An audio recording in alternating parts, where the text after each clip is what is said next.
Good morning. Okay, Laura, we're just in my office, and you're going to tell us your story. Okay? Can you tell us how your earliest memories of Hitler coming into power?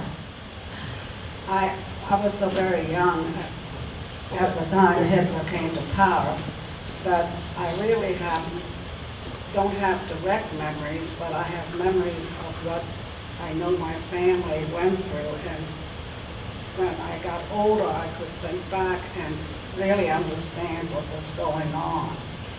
And as everybody's Real close. As everybody told you, I was born in Germany, in a very, very small town, not far from the French border. And my family owned a family clothing store. And, but you probably want to know, and before I start the whole story, I think you need to know that a little bit about Adolf Hitler getting to power. He was born in Austria. He was not born in Germany. He was born in Austria to a house painter named Schicklgruber. I thought you'd get a little chuckle out of that one. And then he did ultimately, many, many years later, did become a German citizen. He was an interesting man. He was a dangerous man because he needed all approval. He had to be right. No one could turn against him or disagree with him. When he was a young man, he had applied to an art school in Austria and was turned down, and he did not take that very well. He also was a great idolized composer, Richard Wagner, who was a terrible anti-Semite. Evidently, Hitler didn't only like his operas, but he also liked his views, because he too was a total, terrible anti-Semite. Not only anti-Semite, he hated gypsies. So one of his aims later in life was to settle, make Germany grow, so to speak, and that came to the invasion of so many European countries. He also wanted an Aryan race, which was all blonde and blue-eyed. Well, most of his cohorts were not of the Aryan race. They were not blonde or blue-eyed. In 1920s, Germany was going through a very tough time. They were under a deep, deep depression, and life was tough, as it is in depression. No jobs and hard to support your family. And not only that, but they had a greatly devalued Reichsmark. It was said at the time that you needed a wheelbarrow full of Reichsmark to buy a loaf of bread. And so people were fairly hopeless at this time, and they were ready to listen to anyone who promised them something better. When Hitler came to power, or was trying to actually brainwash those German people, he promised them he would build a Third Reich. Now, the First and Second Reich were very good for Germany. They were full of culture and business developments, and a very comfortable time for all the people. Now, no one was told that the Third Reich was, the aim of Hitler for the Third Reich was nothing like the First and Second, and he was bent on a whole path of destruction. He became Chancellor in 1933. Earlier, as you can tell up there, he took over a smaller group, which he definitely turned into the start of a Nazi party when he became Chancellor in 1933, which it did. It became the Nazi Party.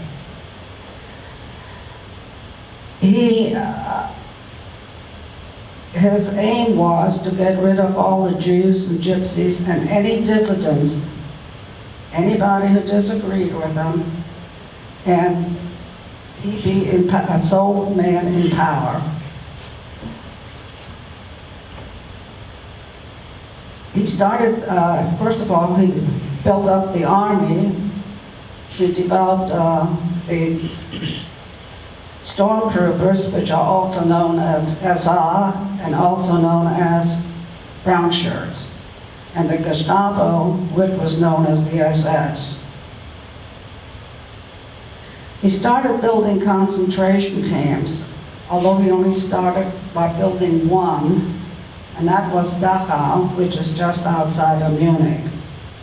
The rest of the camps came later. Not all camps that were built, there were a lot of, we hear so much about the larger concentration camps where they had the gas chambers and the ovens. What we don't realize is there were a lot of smaller ones, and not all of them had gas chambers and ovens, although they were all terrible, terrible camps.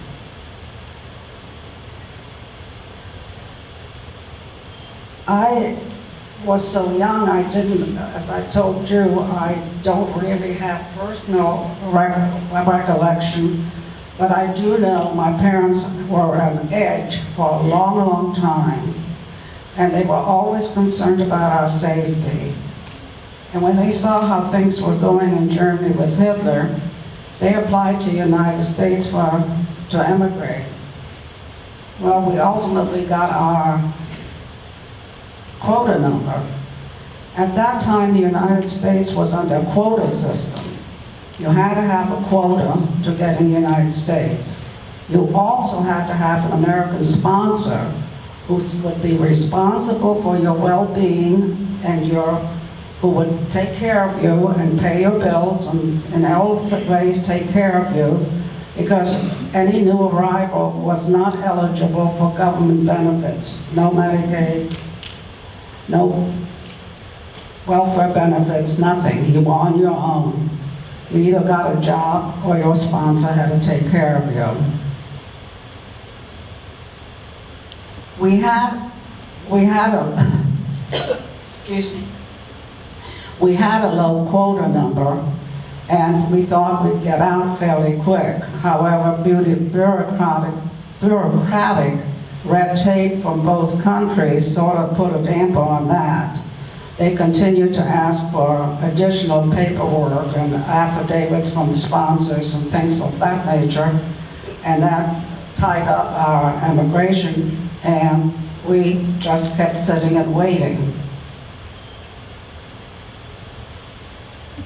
We did have a sponsor step forward, and there was a very nice couple in Cincinnati who owned a shirt factory. In fact, when all this happened with the emigration and all the bad things in Germany, and where the sponsors where everyone had to have, who was going to emigrate to the United States, had to have sponsors, a lot of the better off Jewish families stepped forward and became sponsors of the people stranded in Germany. Meantime, the building of Nazism grew. Everyone had to be, he developed a youth group, and all the young people had to join, and of course that meant the parents would join the Nazi Party. But not all the people who joined the party, although they joined the party, not all the people believed in Nazism and were loyal to the Nazis. However, they had to be very, very careful about not letting anyone know about how they truly felt. They had to keep that well within their house and let no one know, not even family members. Because there were people who were loyalists to the Nazi Party who would not hesitate to report anyone who was not. So, and if you were a dissident, you disappeared overnight.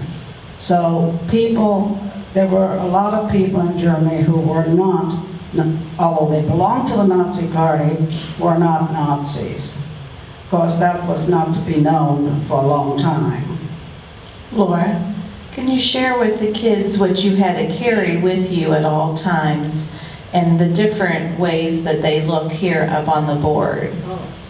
Right. We were given identification papers. We had to carry at all times. Now, my mother's and brothers, I don't know where my father's is, but my mother's and my brother had pictures because they were adults, so my brother was just 12 years old. But because I was so young, you'll see it on the next slide. Mine does not have my picture, although I did have to carry the ID. When we go back. The paper on the right is actually my birth certificate. we got a little mixed up here. What happened if you didn't have that paper?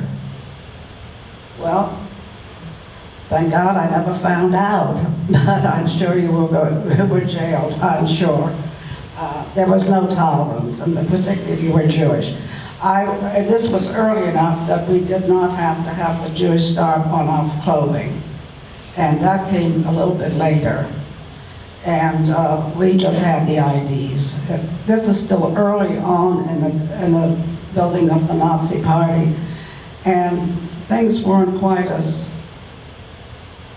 highly organized as it became later on. Like, well, I'll get to the other point of that. But if you were 12, you were considered adult. Well, I don't know if you were considered adult, but you were considered old enough to be treated more as an adult rather than a child.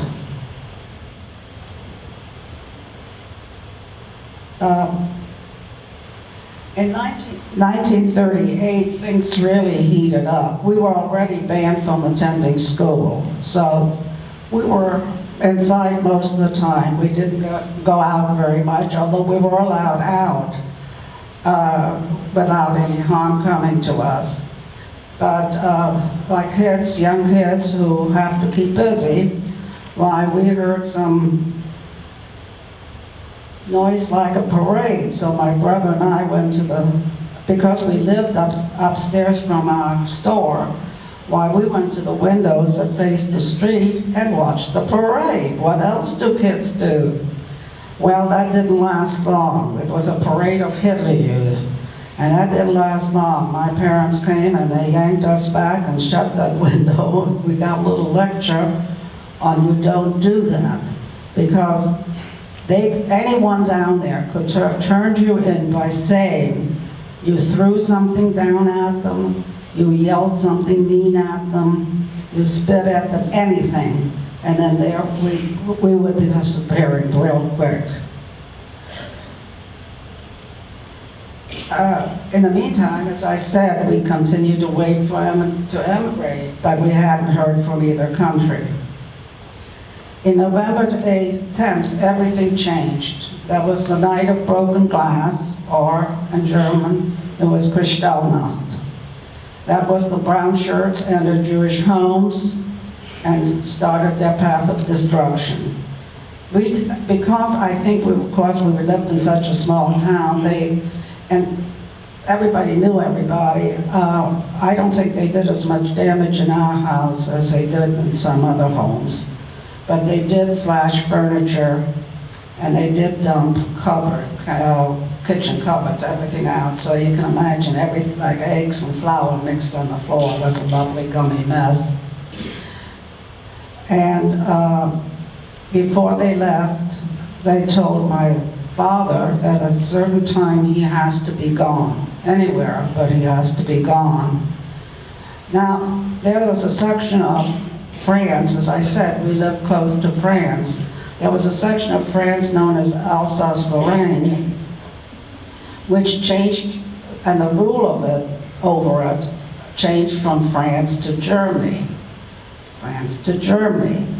At that time, it was actually under German rule. Now, my father still had a passport from the times it was under French rule, and had a visa, which of course was worthless under German rule. So he planned to go through the French border and hoped to get into France.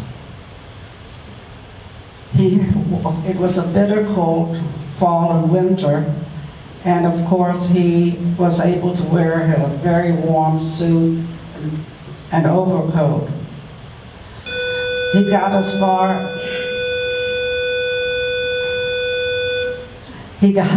as the French border, and he was picked up there and sent to Dachau.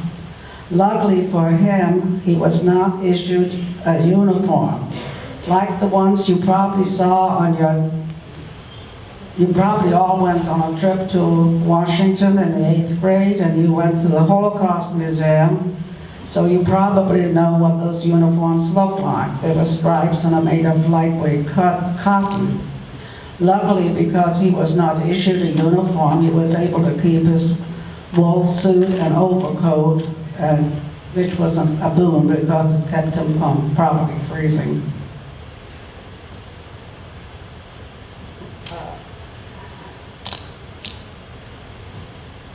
Tell the story of your mother and your brother the night the Nazis came into your house. That same night, later on, the brown shirts returned, and my mother answered the door, and they told her that my brother had to be gone with my dad. Well, my mother said, he's only a young boy, he's not going anywhere. So she stood up to the brown shirts. Now my grandmother was living with us at the time, and my brother and I, we were all upstairs in the kitchen, and she came upstairs and told my grandmother what happened, and she says, and I'm surprised they didn't shoot me on the spot. So she was lucky and got past that little dilemma, and my brother did stay with us.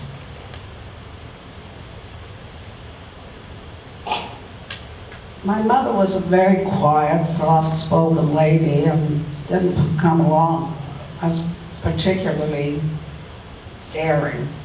However, after all this happened, why, my mother grabbed all the documents we had, headed for both countries, went to the German, whatever I suppose was an immigration area, and went to the American consulate in Stuttgart. And she wanted answers of why they kept asking for more and more documents when we already had them and we had a low quota number, and what was holding up our immigration. But nothing happened for a while, but eventually we did get a visa. Sometime later, we got a visa that allowed us to emigrate and have permanent residency.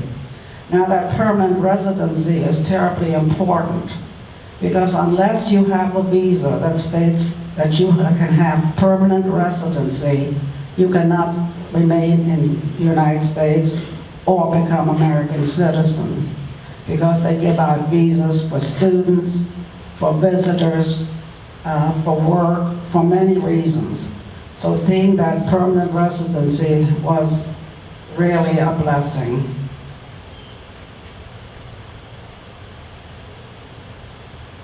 Six weeks after his arrest, my father was released out of Dachau and came home with us. Now was the time for preparation. Once we got the visa and got permission to emigrate, now was the time for preparation.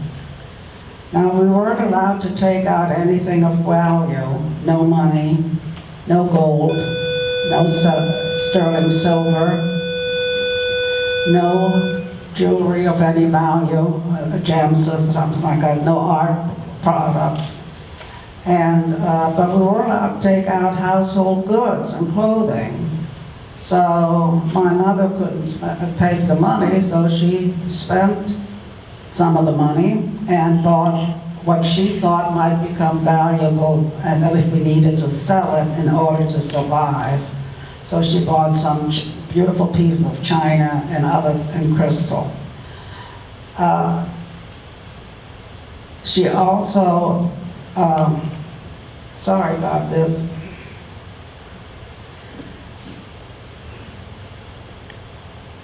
So then, in order to prepare, because we could take out household goods, well, first I must tell you a little story. After my father came back from Dachau, my mother and father sat and mended all the slashes in the furniture so that we could take it with us. That was quite a chore. My father had a brother who was a tailor, and as a result, my father learned how to sew and stitch very well with small stitches. They did a beautiful job on that. We brought the furniture to the United States, and I vividly remember seeing the patches. Because we could take household goods, my parents ordered a lift van. I don't know if you have any idea what a lift van is, but it's something like, if you've seen advertisements for pods, or if you've seen pictures of what they load on trains, the big boxes they load on trains, well, that's pretty much what a lift van was.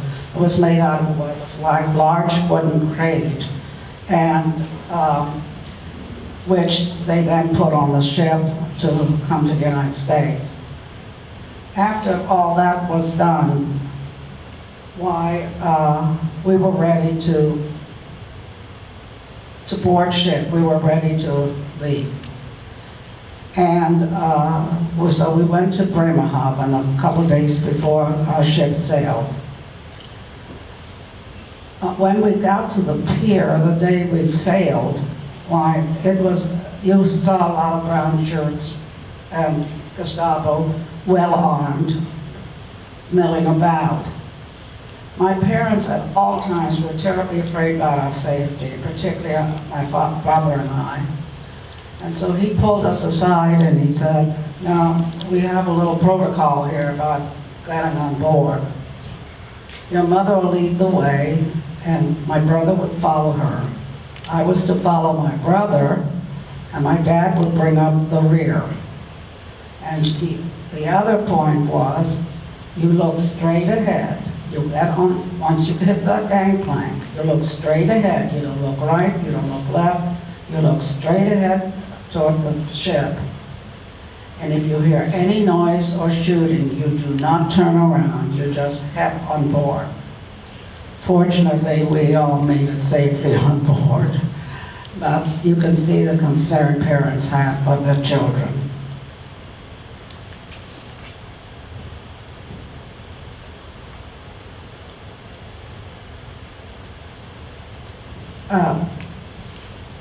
The ship we sailed on was the Europa. And some years later, many years later, my husband and I took a cruise to Alaska. And we went to a little bar in Ketchikan that was decorated with all maritime items, all kinds of maritime items. And we sat there and I started looking around to see what was hanging on the walls. I'm not a beer drinker and that's all they served. So I had lots of time to look around at the decorations. And lo and behold, what do I see hanging over the bar? Is a life preserver with the name Europa on it. Well, that piqued my interest. So we tried to find out from the bartender how that got to Alaska. But he didn't know anything how about to have that. So I've always wondered how it made the long trip from Germany to Alaska. Don't have any answers though. Can you tell the kids what it was like when you saw the Statue of Liberty? When we hit the harbor and my father went close to the Statue of Liberty, we were sailing past her, getting ready to sail past her. My father brought my brother and me up up on deck to make sure we could see the Statue of Liberty quite well.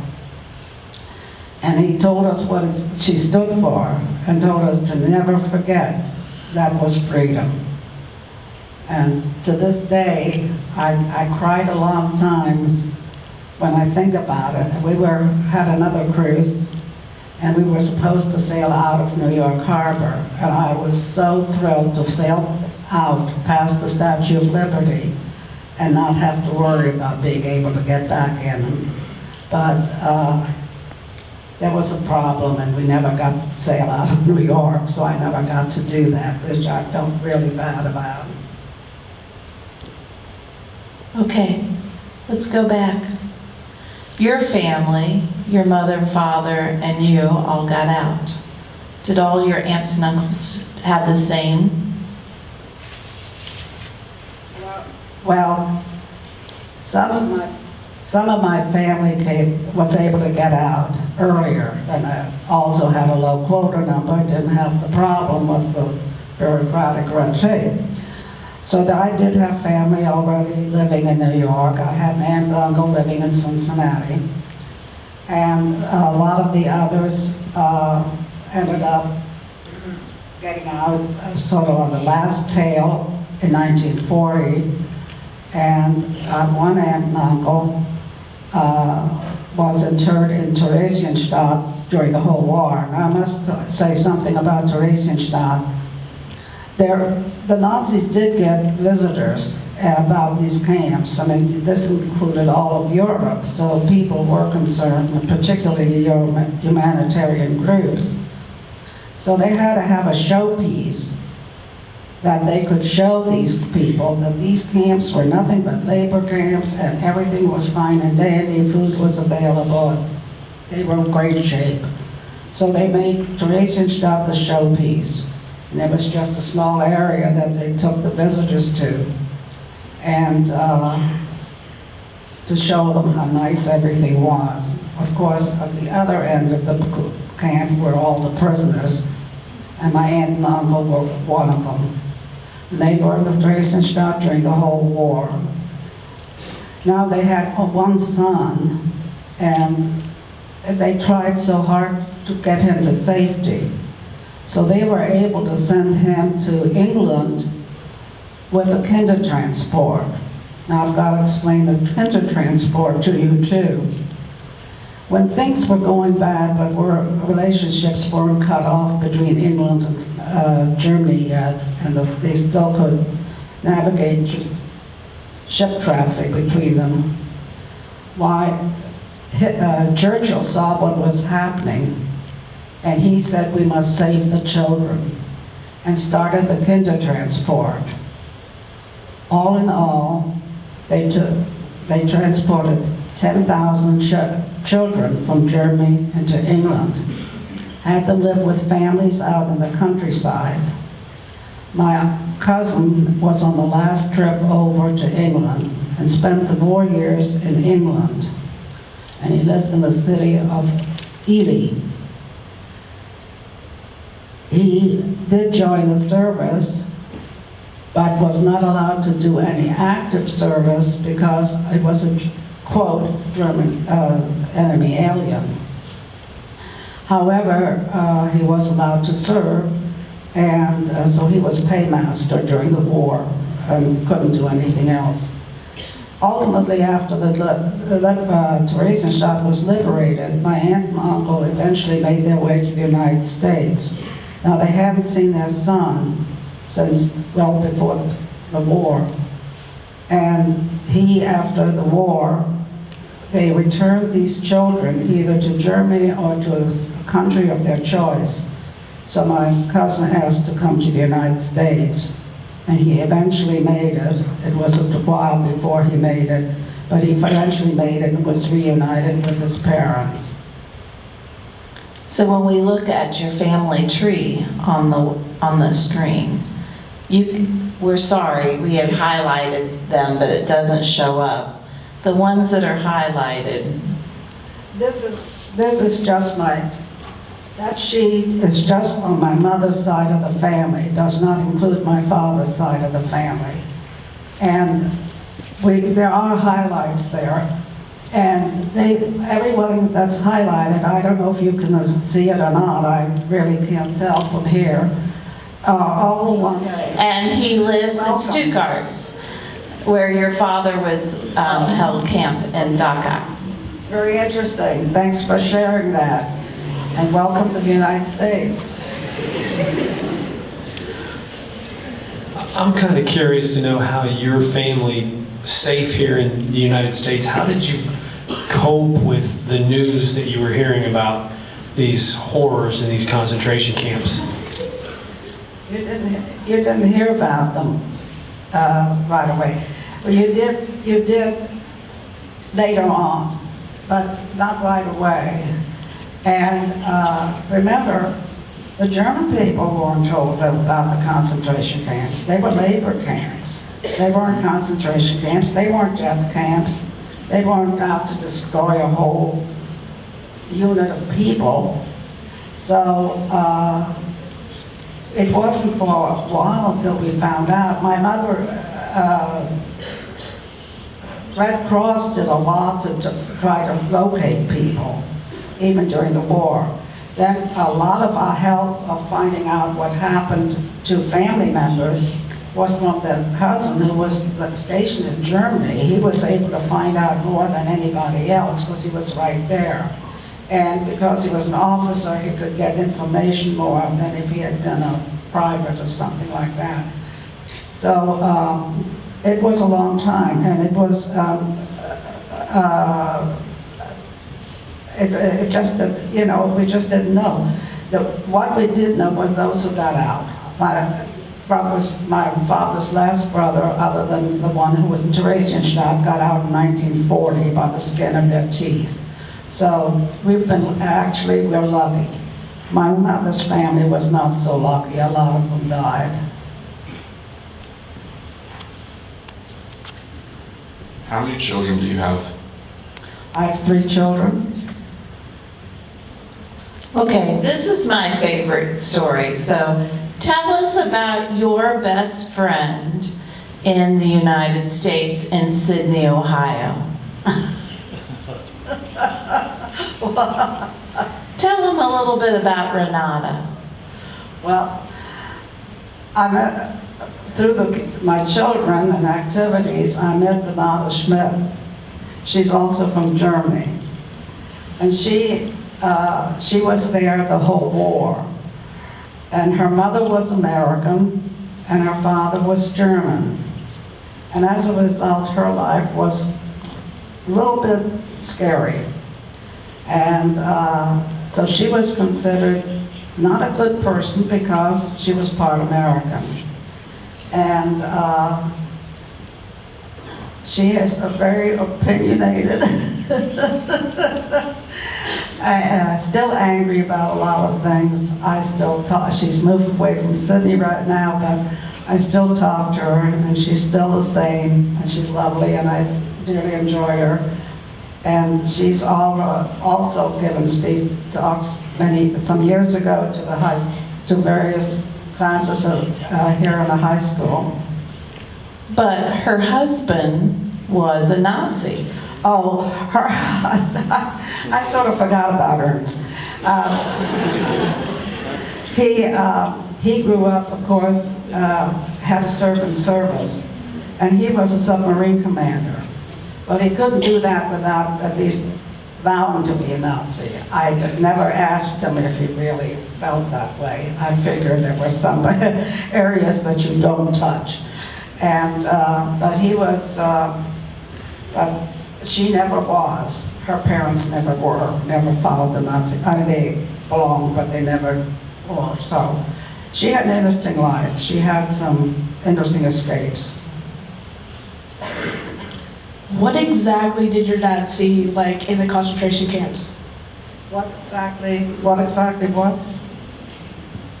What exactly did your dad tell you about the camp that he was in? I don't recall that he ever told me anything. I mean, us anything as children. I'm sure he told my mother. All we knew is that he didn't get a uniform, and he was there just a short period of time. And you have to remember, Dachau was the first concentration camp they built.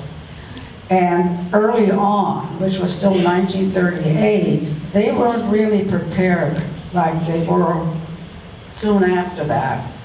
So I think they just didn't even realize that how many people they were going to bring to the house. So they really were, I don't think they were fully prepared. And, but my dad, not in my recollection ever did he talk about it. Did you and your family ever get into like a really bad argument?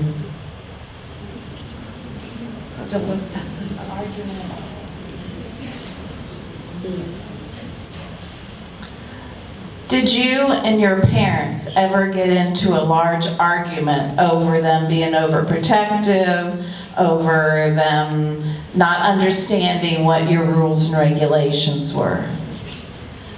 No, I'm not sure I know exactly what you are asking. Well, your parents were strict with you. Oh, they weren't that strict. And remember, it was a different era. It's not like today, and we respected our parents.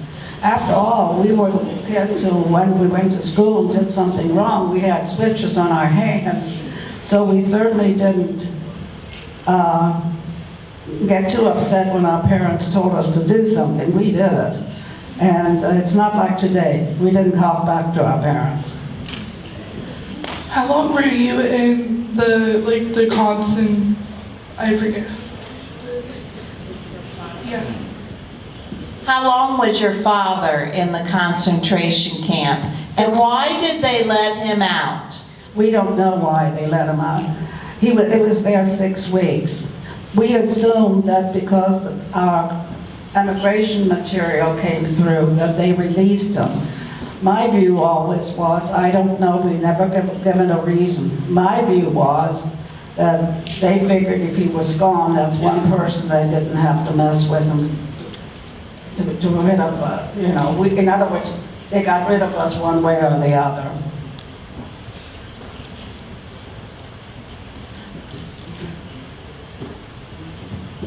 How long were you with your sponsor before you and your family could go get your own house in the United States? How long were we with my aunt and uncle? Yes. My father got a job fairly quickly, and as soon as we had enough money saved up to sustain it, why, we got our own apartment. And it was maybe 6 to 8 weeks. Are you currently living in Sydney? Yes. How long was your trip from Germany to America? It was 7 miserable days. Once we left Bremerhaven, you were actually in the North Sea, which is an inland sea, so it's very calm. And then from there, we stopped at Le Havre in France. Once we left Le Havre, why, we hit the open ocean of the Atlantic, and it got really rough.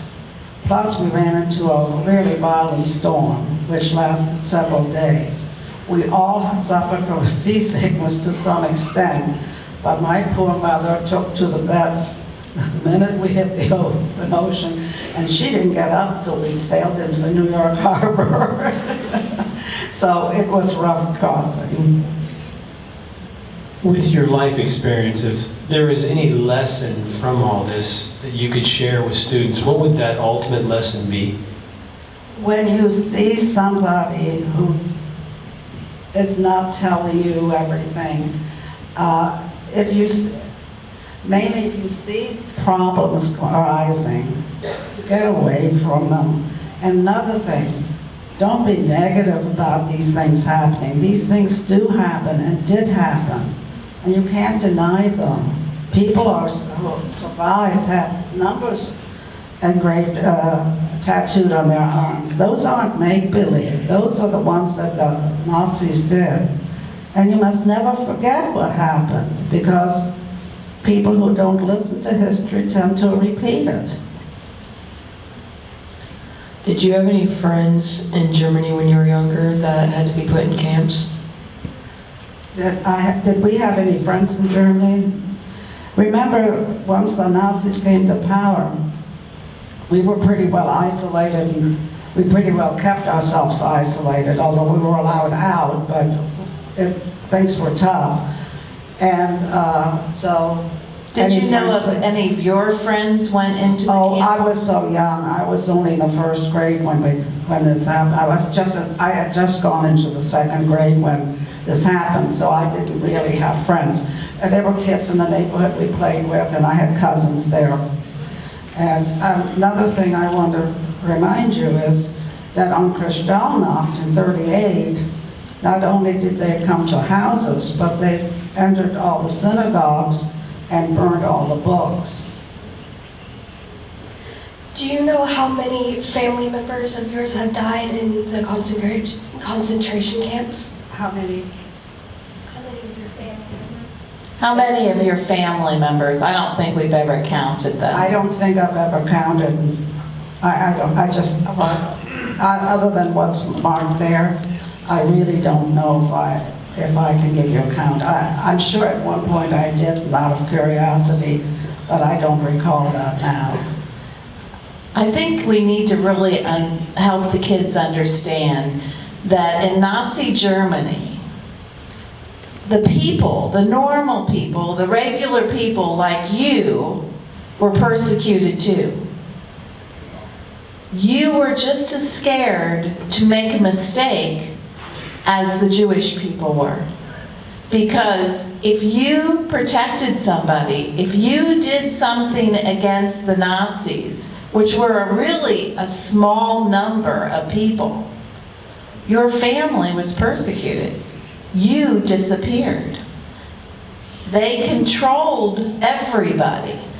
The Jews took the biggest toll, but there's a lot of persecution that nobody talks about because they were just controlled. I'm going to go back and then I'll come up. Okay. A total of 6 million Jews died in the camps, not counting all the gypsies and all the dissidents that we have no number for. So that's a lot of people that died in Nazi Germany. Have you ever been back to the Statue of Liberty? No, yes, I have. We went to New York one time for some shows, and we took a tour around Manhattan, and so it wasn't very close, but I got to sail past the Statue of Liberty. Yes, it was very gratifying. How did you and your husband meet? Believe it or not, blind date.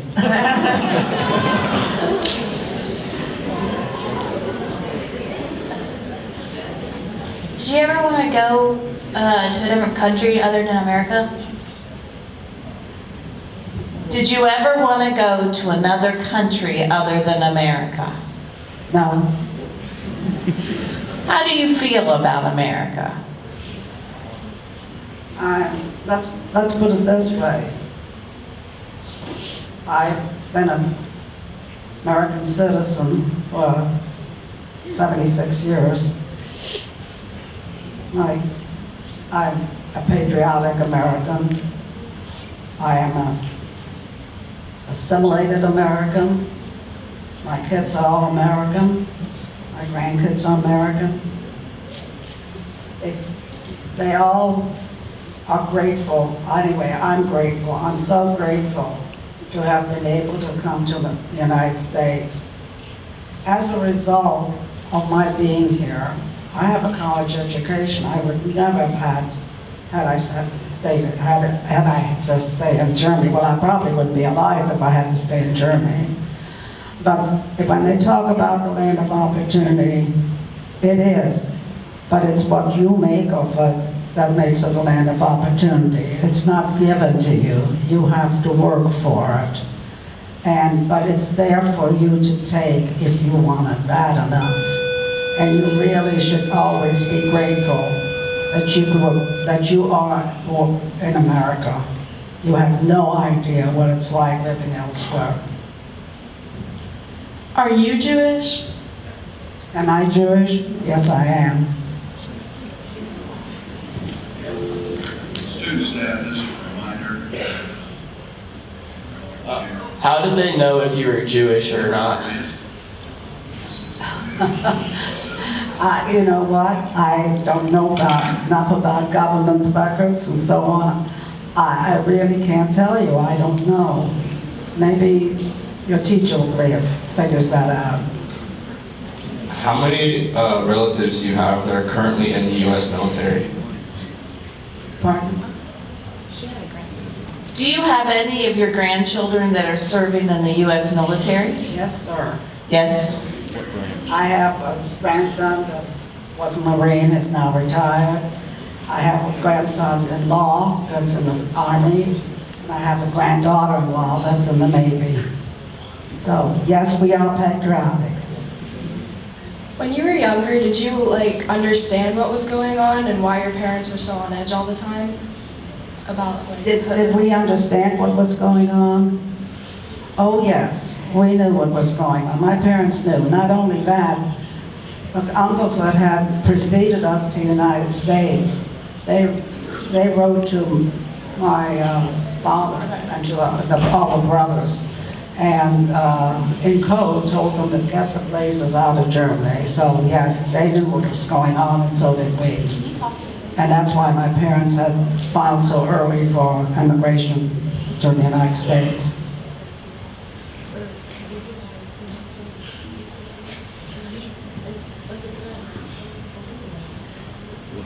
Yes. Tell us what it was like at nighttime. Were you scared? Being as young as we were, we really weren't. My parents kept life pretty much the same as always. We had a good life, and not really. I can't say we were. Not probably after Kristallnacht, we were a little edgy, I suppose, and we probably didn't sleep as well, but we didn't notice a whole lot of difference. And she wanted to know what happened to your husband. My husband died 13 years ago.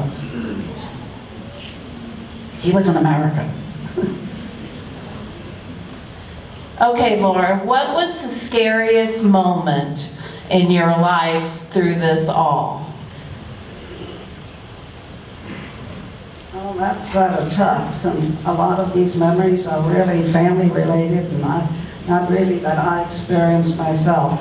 I think probably going up the gangplank, thinking that my dad might get shot.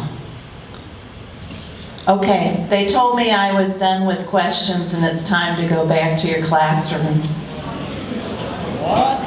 Yes, guys, we've got to wrap it up. Would you guys please give our guests a round of applause?